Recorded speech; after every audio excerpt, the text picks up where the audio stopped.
doing new build stuff. I really enjoy that. Meet some really good friends and people that'll look out for you. Hi, I'm Tate Jones and I'm a second-year line apprentice. Before I joined the apprenticeship, I was working for an asphalt company and I liked to work.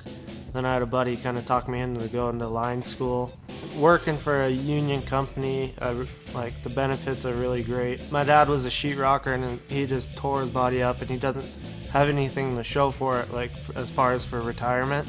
And he was always driving it into me and my brothers and sisters, like, get a good job that'll help you out when you go to retire and something you really enjoy doing. And if I could give advice to myself before I got in the trade, was I'd like to start it earlier, obviously get that pension and all that good stuff going, but also just to stick with it and know that 4 years is not a long time in your life, and yeah, I would really recommend it.